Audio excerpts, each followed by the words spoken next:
जय हिंद साथियों। बाल मास्टर दीपक चैनल में आपका हार्दिक स्वागत है। साथियों, पहले भाग में हमने बात की थी आत्मा के विज्ञान की। जैसा कि आपको पता है कि मनोविज्ञान के विकास क्रम में कुल 4 विज्ञान आए हुए हैं, जिसमें पहला विज्ञान था आत्मा का विज्ञान। क्या था? आत्मा का विज्ञान। दूसरा है मन या मस्तिष्क का विज्ञान। तीसरा है चेतना का विज्ञान और चौथा है व्यवहार का विज्ञान। तो साथियों, पहले वाले भाग में हमने बात की थी आत्मा के विज्ञान की। अब हम बात करेंगे आगे की। तो साथियों, आज जो हम बात करने वाले हैं वो है मन या मस्तिष्क का विज्ञान। साथियों, परिभाषा के विकास के दूसरे स्तर की बात की जाए तो वो है मन मस्तिष्क का विज्ञान। आपको यह जानना चाहिए कि पाश्चात्य सभ्यता में, पश्चिम देशों में मन का अर्थ मस्तिष्क से लगाया जाता है ना। तो मन कहो या मस्तिष्क, ये दोनों एक ही बात है। तो मन मस्तिष्क का विज्ञान क्या है? दूसरा स्तर है मनोविज्ञान के विकास क्रम में। यदि हम इसके समर्थकों की बात करें तो इसमें Pomponazzi, Thomas Reid, Leibniz, Thomas Hobbes, Hume, John Locke, Kant, Berkeley, Spinoza, रिचेरी। साथियों, यहाँ से प्रश्न बहुत ही कम बनते हैं, बस आपको यह याद रखना है कि इनसे संबंधित कौन कौन थी। Pomponazzi, Thomas Reid, Leibniz, Thomas Hobbes, Hume, John Locke, Kant, Berkeley, Spinoza और रिचेरी। ठीक है, आगे हम बात करते हैं। साथियों, 17वीं शताब्दी के दार्शनिकों ने मनोविज्ञान को मन के विज्ञान के रूप में परिभाषित किया। इन्होंने साइकी का अर्थ मन से लगाया और कहा कि मनोविज्ञान की विषय वस्तु मन है। इसके परिणाम स्वरूप मनोविज्ञान मन के अध्ययन का विज्ञान माना गया। साथियों, आपको पता है जब हम आत्मा का विज्ञान पढ़ रहे थे तो उसमें बताया गया था कि साइकी का अर्थ क्या है? आत्मा। उसमें क्या पढ़ा था हम लोगों ने कि साइकी का अर्थ क्या है? आत्मा। लेकिन यहाँ बताया जा रहा है कि साइकी का अर्थ आत्मा ना होकर मन है। क्या है? मन है। और लॉजी का तो आपको पता ही है कि लॉजी का अर्थ क्या है? वो है अध्ययन करना या विवेचन करना। क्या है? अध्ययन करना या विवेचन करना। तो यहाँ पर जो साइकोलॉजी का अर्थ होगा वो होगा क्या? मन का विज्ञान या मन का अध्ययन करना। किसमें? मन के विज्ञान में। यदि आत्मा के विज्ञान में पूछा जाए तो उन्होंने क्या बताया था कि साइकी का अर्थ क्या है? आत्मा। और मन के विज्ञान में पूछा जाए तो साइकी का अर्थ क्या है? मन। यदि प्रश्न साथियों आपसे इस प्रकार आ जाए कि साइकी का अर्थ क्या है, प्रश्न आपके सामने आ जाए इस तरीके से कि साइकी का अर्थ है, साइकी का अर्थ है, पहला विकल्प आ जाए आपके सामने ए आत्मा, बी मन, सी दोनों और डी व्यवहार। तो साथियों, यहाँ पे आपका उत्तर क्या होगा? यहाँ प्रश्न पूछा गया है कि साइकी का अर्थ क्या है? ए आत्मा, बी मन, सी दोनों, डी व्यवहार। तो साथियों, यहाँ पे जो आपका उत्तर हो जाएगा वो हो जाएगा सी दोनों, है ना। तो यहाँ पर साइकी का अर्थ दोनों से हो जाएगा, आत्मा और मन। लेकिन जब आपसे मन के विज्ञान में विशेष रूप से पूछा जाए तो साइकी का अर्थ मन होगा, और यदि आत्मा के विज्ञान में पूछा जाए तो साइकी का अर्थ क्या होगा? आत्मा होगा। ठीक है, और आपको तो बाकी पता ही है कि लॉजी का अर्थ क्या होता है? अध्ययन करना। आइए हम बात करते हैं मन की परिभाषा। साथियों, मन की यह परिभाषा सन 1870 तक सर्वमान्य रही, यानी प्रचलित रही। इसमें वही कमियां थी जो कि आत्मा के विज्ञान में थी। तो साथियों, आत्मा के विज्ञान में क्या कमियां थी कि उसका ना तो कोई रूप है, ना उसको हम देख सकते हैं, ना कोई प्रकार है, ना ही हम उसका वैज्ञानिक तरीके से अध्ययन कर सकते हैं, ना ही उस पर हम प्रयोग कर सकते हैं। यह कहाँ निवास करती है इसका भी हमें पता नहीं है। तो इसमें वही कमियां थी जो आत्मा के विज्ञान में थी। इन सब प्रश्नों के उत्तर नहीं दे पाने के कारण यह अमान्य हो गई। इसके बाद इसके विरोध के स्वरूप एक नई परिभाषा निकल के सामने आई, जिसको हम मनोविज्ञान के विकास क्रम में तीसरा स्तर कहते हैं, जिसको हम कहते हैं चेतना का विज्ञान या चेतन अनुभूति का विज्ञान। इसके जो प्रमुख समर्थक हैं वो हैं William James, William wound, Edward Bradford Titchener, James सली और चेडरविक बाइब्स। कौन है? ये इसके समर्थक हैं। और यह परिभाषा के विकास के स्तर का तीसरा स्तर है। कौन? चेतना का विज्ञान। पहला कौन था? आत्मा के विज्ञान। दूसरा था मन या मस्तिष्क का विज्ञान। तीसरा था साथियों चेतना का विज्ञान। इसमें हम पढ़ते हैं आगे, विलियम जेम्स ने सन 1870 ईस्वी में विचार दिया कि चेतना ही जीवन है और जीवन ही चेतना है। क्या कहा विलियम जेम्स ने? चेतना ही जीवन है और जीवन ही चेतना है। इनके इसी विचार के आधार पर इसका नया अभिप्राय चेतना का विज्ञान बना। ठीक है, ये विलियम जेम्स हैं जिनका जन्म 1842 में हुआ था और इनकी मृत्यु 1910 ईस्वी में हुई थी। ठीक है, विलियम जेम्स के प्रयासों से सन 1870 में मनोविज्ञान दर्शन शास्त्र से अलग हुआ, इसलिए विलियम जेम्स को आधुनिक मनोविज्ञान का जनक कहते हैं। यह आपको याद रखना है। प्रश्न पूछा जाए कि आधुनिक मनोविज्ञान का जनक किसे कहते हैं, तो वो कहा जाएगा विलियम जेम्स को। लेकिन साथियों ये प्रश्न बहुत विवादास्पद रहता है।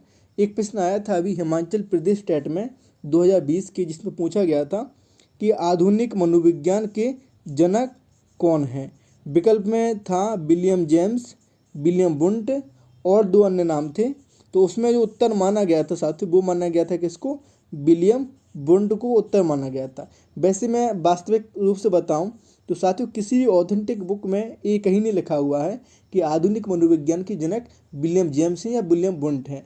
लेकिन एक ऑथेंटिक संस्था के द्वारा यानी हिमाचल प्रदेश बोर्ड के द्वारा यदि विलियम वुंट को उत्तर माना गया है, तो आपको यह याद रखना है कि यदि विकल्प में कभी विलियम वुंट और विलियम जेम्स आ जाएं, तब आप वहाँ पर सही उत्तर क्या लगाएंगे? विलियम वुंट लगाएंगे, है ना। यदि प्रश्न इस प्रकार आ गया कि आधुनिक मनोविज्ञान के जनक कौन है और विकल्प में विलियम वुंट और विलियम जेम्स दोनों रहें, तब आप क्या लगाएंगे?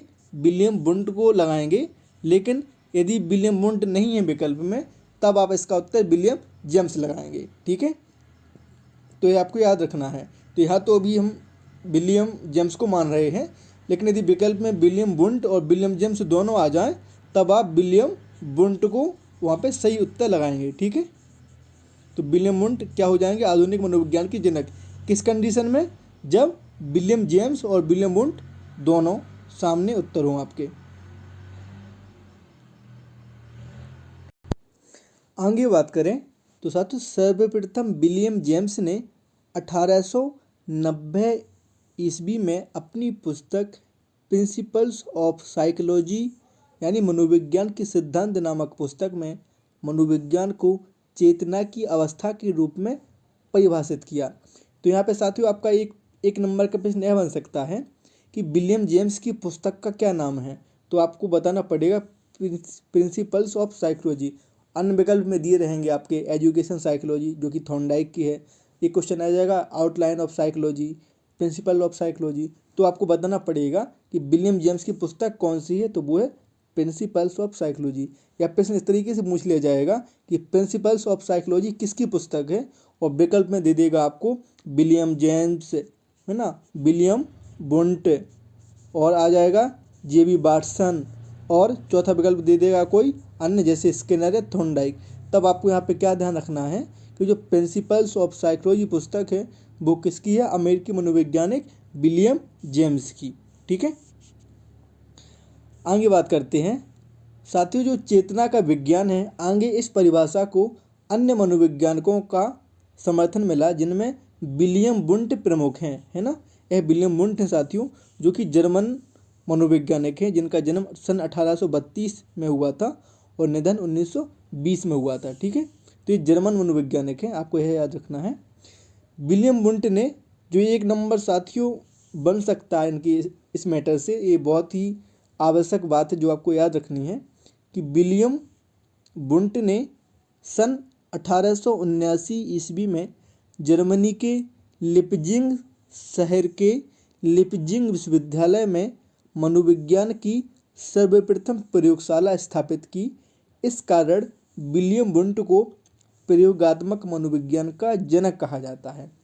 तो आपने यहाँ पे क्या समझा साथियों कि सन 1879 में मनोविज्ञान के क्षेत्र की सर्वप्रथम प्रयोगशाला विलियम वुंट ने जर्मनी के लिपजिंग शहर के लिपजिंग विश्वविद्यालय में स्थापित की।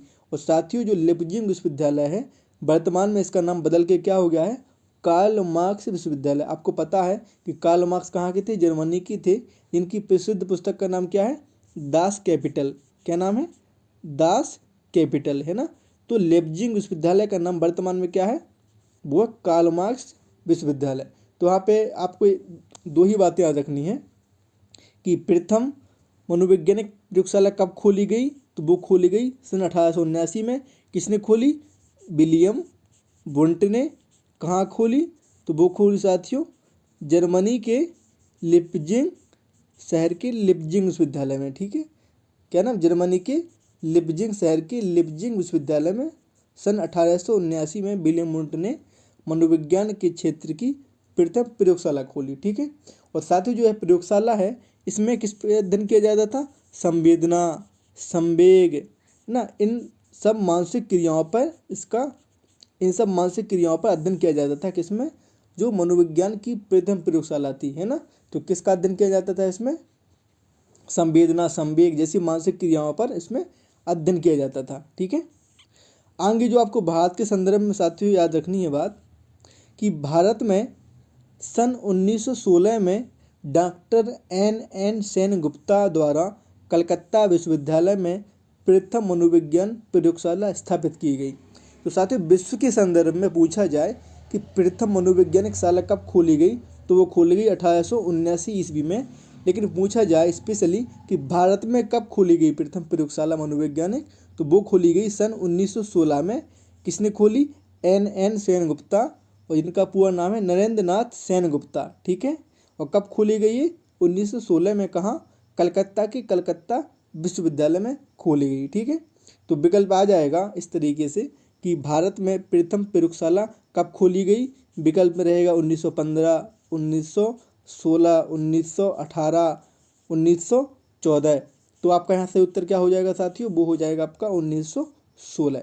ठीक है, हाँ, आपको भ्रमित करने के लिए यह दे देगा कि भारत में प्रथम प्रयोगशाला कब खोली गई, तो विकल्प रहेगा 1879, 1916, 1890। तब आपको यहाँ पे यह याद रखना है कि विश्व के संदर्भ में 1879 और भारत के संदर्भ में प्रथम प्रयोगशाला कब खोली गई, 1916 में। किसने खोली, नरेंद्र नाथ सेनगुप्ता, यानी एन सेनगुप्ता द्वारा 1916 में खोली गई। ठीक है, आगे हम बात करते हैं, विलियम वुंट के समय में मनोवैज्ञानिक अंतर्निरीक्षण द्वारा मन की संरचना का विश्लेषण कर रहे थे। इसलिए चेतना का विज्ञान मानने वाले मनोवैज्ञानिकों को संरचनावादी कहा गया। तो आपको क्या याद रखना है कि जो भी चेतना के विज्ञान से संबंधित मनोवैज्ञानिक थे उन सबको क्या कहा जाता है, संरचनावादी मनोवैज्ञानिक। और साथ ही जो संवेदना या भावना या संवेग पर जो अध्ययन किया जा रहा था प्रथम मनोवैज्ञानिक शाला में, वो किस विधि के द्वारा किया जा रहा था, तो वो किया जा रहा था साथियों अंतर्दर्शन विधि। किस विधि द्वारा, अंतर्दर्शन विधि के द्वारा। ठीक है, यह आपको याद रखना है। आगे हम बात करते हैं, इस परिभाषा को मानने वाले मनोवैज्ञानिकों के अनुसार मनोविज्ञान चेतन अनुभूति या तात्कालिक अनुभूति के अध्ययन का विज्ञान है। ठीक है, तो किस परिभाषा के हिसाब से, चेतना के विज्ञान को मानने वाले मनोवैज्ञानिकों के हिसाब से मनोविज्ञान चेतन अनुभूति या तात्कालिक अनुभूति के अध्ययन का विज्ञान है। आगे बात करते हैं, चेतन अनुभूति या तात्कालिक अनुभूति से अर्थ संवेदना, कल्पना, प्रतिमा, भाववादी मानसिक क्रियाओं से है ना। तो चेतन अनुभूति से पूछ लिया जाए कि इसका तात्पर्य क्या है, तो संवेदना, कल्पना, प्रतिमा, भाववादी मानसिक क्रियाओं से है। साथ ही चेतना का विज्ञान, यह अभिप्राय सबसे कम समय तक प्रचलित रहा।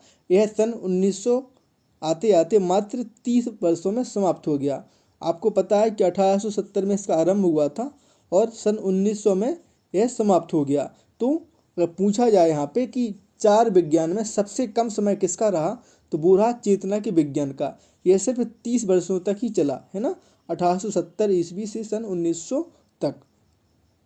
इसकी साथियों आलोचना क्या हुई, ये क्यों खत्म हो गया, तो इसका कारण यह था कि सन 1905 में ब्रिटिश मनोवैज्ञानिक विलियम मैकडूगल ने अपनी पुस्तक आउटलाइन साइकोलॉजी में चेतना को एक बुरा शब्द बताकर इसकी आलोचना की। यह विलियम मैकडूगल हैं जो कि ब्रिटिश मनोवैज्ञानिक हैं साथियों, और इनका जन्म 1871 में हुआ था और निधन 1938 में हुआ था। ठीक है, तो इन्होंने क्या किया, अपनी पुस्तक आउटलाइन साइकोलॉजी में चेतना को एक बुरा शब्द बताकर इसकी आलोचना की। यहाँ प्रश्न इस तरीके से बन सकता है कि विलियम मैकडूगल ने कौन सी पुस्तक लिखी, या फिर आउटलाइन साइकोलॉजी किसकी प्रसिद्ध पुस्तक है। तो ऑप्शन में रहेगा आपका William McDougall, William James, William बुंट, थॉर्नडाइक, है ना। तो हमने पढ़ा था विलियम जेम्स की जो पुस्तक है वो है प्रिंसिपल ऑफ साइकोलॉजी, और विलियम मैकडूगल की पुस्तक है वो है आउटलाइन साइकोलॉजी। ठीक है, तो यह आपको याद रखना है। आगे बढ़ते हैं। इसमें व्यवहार के केवल, इसका आलोचना का कारण क्या रहा साथियों, जो चेतना का विज्ञान है इसमें व्यवहार के केवल एक ही पक्ष यानी चेतन व्यवहार को अध्ययन का केंद्र बनाया गया। साथियों व्यवहार के दो पक्ष होते हैं, एक तो हमारा आंतरिक व्यवहार, एक होता है बाहरी व्यवहार, है ना। तो चेतना में क्या होता था कि व्यक्ति के सिर्फ आंतरिक व्यवहार का ही अध्ययन करते थे और बाहरी व्यवहार का अध्ययन नहीं करते थे, इसलिए इसको नकार दिया गया। आगे बढ़ते हैं। इसमें व्यवहार के केवल एक ही पक्ष यानी चेतन व्यवहार को अध्ययन का केंद्र बनाया गया, अचेतन एवं अर्धचेतन व्यवहार की उपेक्षा की गई। साथियों आपने नाम सुना होगा किसका, सिगमंड फ्रायड का, जो बताते हैं कि मन के 3 प्रकार होते हैं। कौन कौन, एक तो होता है अचेतन मन, दूसरा अर्धचेतन मन, और तीसरा होता है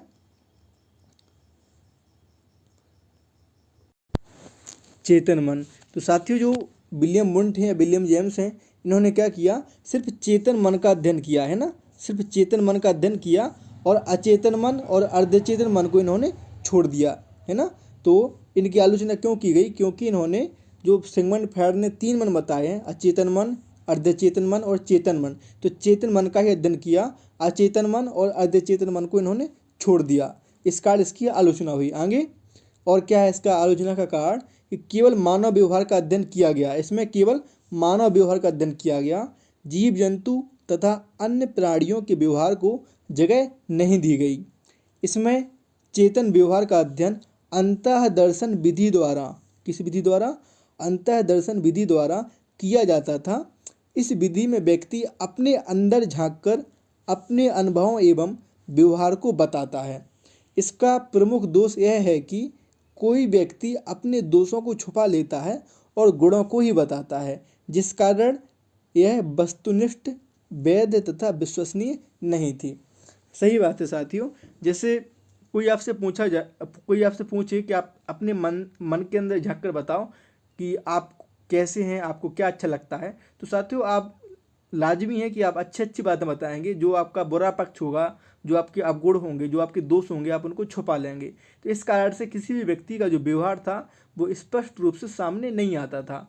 तो इन सब के कारण इस चेतना के विज्ञान को भी अस्वीकार कर दिया गया, और इसके विरोध में जो नया विज्ञान आया वो आया कौन सा, व्यवहार का विज्ञान।